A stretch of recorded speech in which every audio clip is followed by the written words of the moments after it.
Nevadí.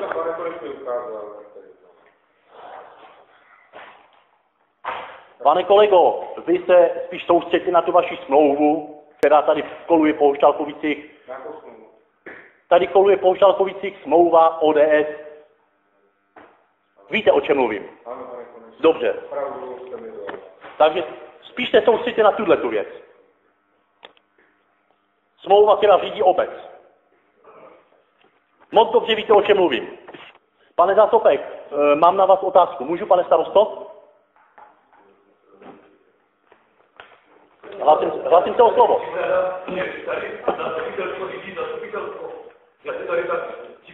Ne, já si hlásím o slovo.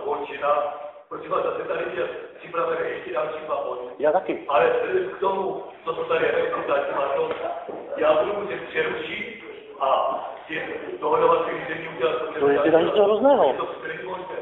To není demokratické jednání, pane starosto. Já si hlásím o slovo. Slovo mám a konečně.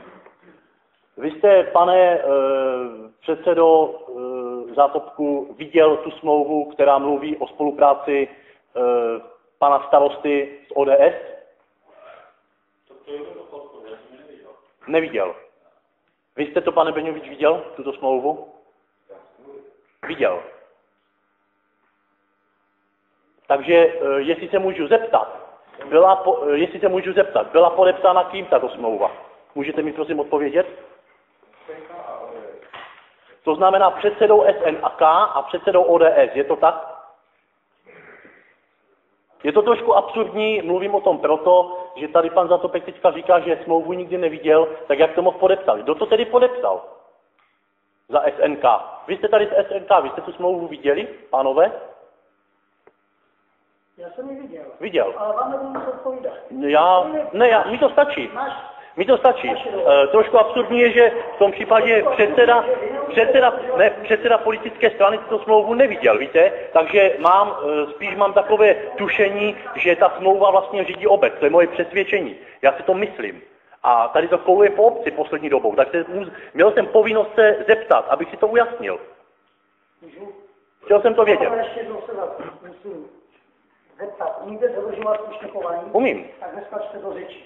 Za druhé, co je dohoda mezi politickými stranama, to vám může být jedno šumavu, že tady je zastupitelstvo a toto zastupitelstvo řídí obec. A pokud se strany nějak dohodnou, to je jejich věc. Pane kolego, toto zastupitelstvo neřídí, obec neřídí toto zastupitelstvo, ale je několik lidí tady v obci, kteří dokonce, jsem přesvědčen o tom, že nejsou ani nemají trvalé bydliště v této obci. Víte, tito lidé to řídí.